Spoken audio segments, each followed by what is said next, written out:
तो अगर one piece के स्ट्रॉन्गेस्ट वेपन्स की बात हो तो उसमें इंपैक्ट डायल का नाम आ ही जाएगा, जो कि अभी तो इतना यूज नहीं होता, पर हमने स्काईपिया में टोटल 12 इंपैक्ट डायल्स को देखा था। इनके अलावा भी कुछ इंपैक्ट डायल्स थे। ये इंपैक्ट डायल्स इतने ज्यादा स्ट्रॉन्ग थे कि ओडा सन से कोई इसे स्टोरी से ही निकालना पड़ गया। आज हम देखते हैं उन्हीं इंपैक्ट डायल्स के एबिलिटीज को। और आगे बढ़ने से पहले वीडियो को लाइक और चैनल को सब्सक्राइब करना मत भूलना। तो अब सबसे पहले आता है इंपैक्ट डायल, जो कि सबसे ज्यादा पावरफुल और कॉम्बैट फ्रेंडली डायल है। ये किसी भी इंपैक्ट या फिर फिजिकल फोर्स को एब्सॉर्ब कर सकता है, जैसे कि एक पंच, और फिर उसे रिवर्स कर देता है उसके अटैकर पर। और ये इतना पावरफुल है कि स्ट्रॉन्गेस्ट पैरामीशिया टाइप डेविल फ्रूट गुरा गुरा नोम, जैसे कि व्हाइट बियर्ड यूज करते हैं अर्थक्वेक लाने के लिए। ये इंपैक्ट डायल उस फोर्स को भी एब्सॉर्ब कर लेगा। पर हाँ, एक इंपॉर्टेंट, किसी भी अटैक को अटैकर पर ही वापस भेजने के लिए इसके यूजर पर भी काफी बड़ा फोर्स लगता है। एंड अर्थक्वेक के फोर्स को सर्वाइव करना नॉर्मल इंसान के लिए तो बिल्कुल इम्पॉसिबल ही। पर अगर कोई ऐसा डेविल फ्रूट हो जो कि बॉडी को बहुत ज्यादा हार्ड बना दे, जैसे कि वीस्टा का डेविल फ्रूट, जो कि मीहॉक के स्वॉर्ड स्लैश को अपने ऊपर ले लेता है विदाउट एनी डैमेज, और उसप ने लूफी से लड़ते वक्त इसी डायल का यूज किया था।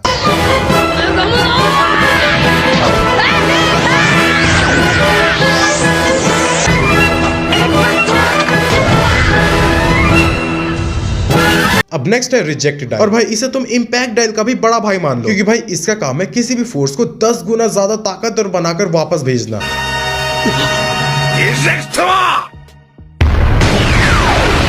इस डायल का पावर इतना ज्यादा डिस्ट्रक्टिव है, इसके रिलीज होने के बाद इसके सामने जो भी आ जाए उसका तो वाट लगना तय है। पर ये सच में इतना डिस्ट्रक्टिव डायल है कि इसे लास्ट रिजॉर्ट के लिए यूज किया जाता है, क्योंकि इसका डिस्ट्रक्शन तो नेक्स्ट लेवल है ही, पर इसका यूज करना इसके यूजर के हाथों को भी तोड़ सकता है, और वर्स्ट केस में तो पूरा हाथ ही गायब हो जाएगा। इस डायल को वाइपर ने यूज किया था और उसने भी इसे यूज करने का एक बहुत बड़ा प्राइस पे किया है। थर्ड है हीट डायल, और ये बेसिकली गर्मी को स्टोर करता है और समय आने पर उसे रिलीज करता है, और इसका रिलीज एक ब्लास्ट ऑफ फायर या फिर एक एक्सट्रीमली हॉट एयर की तरह होता है। ये काफी यूजफुल होता है कॉम्बैट में। इसे तुम एक फ्लेम थ्रोअर की तरह यूज कर सकते हो। उस अपने स्काईपिया के बाद भी कुछ डायल्स को यूज किया था, इसमें से हीट डायल भी एक है। और अब नेक्स्ट है फ्लेम डायल, और जैसा कि इसके नाम से क्लियर ही है, ये डायल्स फ्लेम फेंकता है। ये काफी हद तक हीट डायल की तरह ही है, बस ये प्रॉपर आग निकालता है। ये काफी डेंजरस है, स्पेशली कॉम्बैट सिचुएशन में, और इसका यूज बस फाइट के लिए ही नहीं बल्कि कई सारी चीजों के लिए हो सकता है। जैसे कि सबसे पहला है कुकिंग डायल, कुकिंग के लिए बेस्ट है, और इस डायल का सबसे ज्यादा जरूरत तो सांजी को है। ये बंदा दिन भर में 20 से 25 सिगरेट पी जाता है, और उसे जलाने के लिए सांजी के पास लाइटर तो है, बट वो काफी नॉर्मल सा है। सांजी के लिए at least flame dial as a lighter तो होना ही चाहिए। एनीवेज नेक्स्ट है एक्स डायल। तो ये एक वेपन टाइप का डायल है, जो कि बेसिकली एक स्पेशल शेल होता है जो अलग अलग चीजों को स्टोर कर सकता है, जैसे कि energy, sound, air pressure and many more.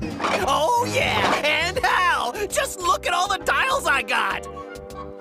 One little x dial specifically एक अटैक टाइप का डायल होता है, और जब इसे एक्टिवेट किया जाता है तो powerful blades like attack release होता है, जो कि बिल्कुल एक एक्स की तरह चीजों को काट सकता है। और इसका रिलीज किसी सेंसर की तरह होता है, मतलब कि जैसे ही ये सरफेस से टच करता है या फिर अपने एनिमी के साथ इंपैक्ट करता है, ये तुरंत ही एक्टिवेट हो जाता है। और अब नेक्स्ट है ब्रीथ डायल, जो कि काफी यूनिक एंड इंटरेस्टिंग डिवाइस है। ये डायल्स एक्चुअली स्काई आइलैंड का टेक्नोलॉजी है, जो कि अलग अलग चीजों को स्टोर और रिलीज कर सकती है, जिसमें कई सारी चीजें हैं, जैसे कि गैस या फिर किसी चीज का स्मेल। ब्रीथ डायल का एक्चुअल पावर है कि ये हवा या फिर गैस को स्टोर कर सकता है, इवन कि उस गैस के स्मेल तक को मेंटेन कर सकता है, जैसे किसी के सांस या फिर टॉक्सिक गैस। यहाँ तक ये एक्सप्लोसिव एयर को भी एब्सॉर्ब कर सकता है। अगर कोई हार्मफुल या फिर टॉक्सिक गैस ब्रीथ डायल में आ गई हो तो इसे यूज करके दूसरों को कंफ्यूज भी किया जा सकता है। ये डायल भी कॉम्बैट में काफी यूजफुल होता है। तुम इसे स्मोक स्क्रीम क्रिएट कर सकते हो या फिर इसमें पॉइजनस गैस कलेक्ट करके एनिमीज पर फेंक सकते हो, और इस डायल का यूज उसप ने भी कर रखा है।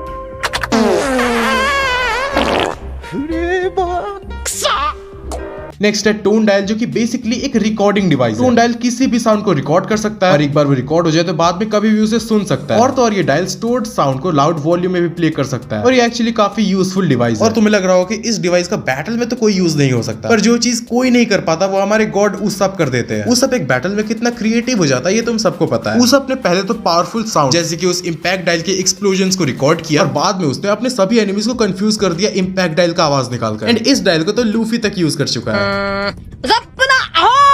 や、なんでや、なんでや、なんで俺だよ。だろ。ザップな、おーいや、なんで。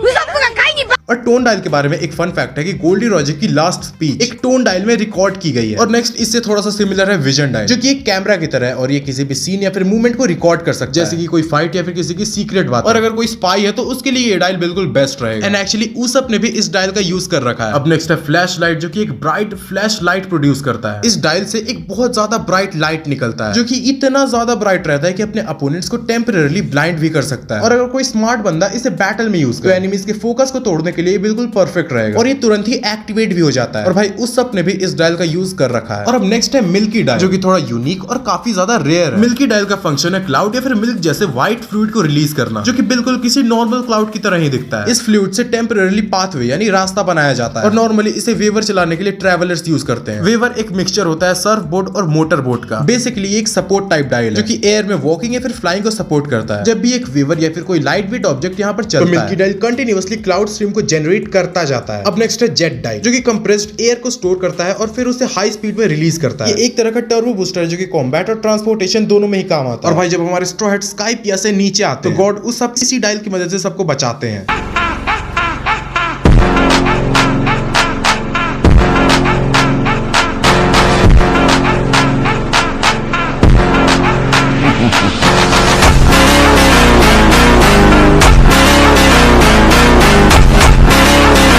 अब नेक्स्ट है बॉल डायल, जो कि एक स्फेरिकल डायल होता है जो कि अलग अलग चीजों को स्टोर कर सकता है, मोस्टली किसी इंपैक्ट को या फिर एयर को, पर इसके अंदर काफी बड़े अमाउंट में एयर स्टोर हो सकता है और इन बॉल डायल्स को काफी रेयर माना जाता है। और नेक्स्ट है वाटर डायल, और नाम से ही पता चल रहा होगा ये डायल पानी को स्टोर कर सकता है, जो कि काफी यूजफुल डायल है। और इसके साइज पर मत जाना, ये काफी बड़े अमाउंट में पानी को स्टोर करता है। तो इसी के साथ टोटल 12 डायल कंप्लीट तो होगा, पर कई वॉरियर्स ऐसे होते हैं जो कि 2 डायल्स को कंबाइन करके एक स्पेशल अटैक बनाते हैं, जैसे कि उसप ने एक बार heat, impact, jet and X dial को एक साथ यूज किया था। ये कॉम्बिनेशन बैटलफील्ड में गेम चेंजर बन सकता है और इन्हीं डायल्स के कारण एक बार सांजी का इतना बुरा बेइज्जती होता है कि वो अब तक इससे रिकवर नहीं कर पाया है। 俺のポケットの中のものを取れ。ポケット？インパクトダイヤルがある。まあ待てゴリラマン、珍しいもん見せてやっから黙ってろ。来い。そんなとこいて怪我しても知らんぜ。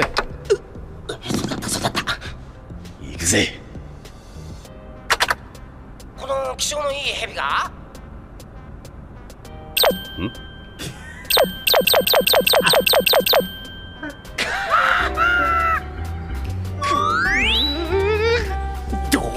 ？एनीवेज बताओ तुम क्या चाहते हो? क्या इन डायल्स को वापस वन पीस में आना चाहिए या फिर सब ठीक ही है?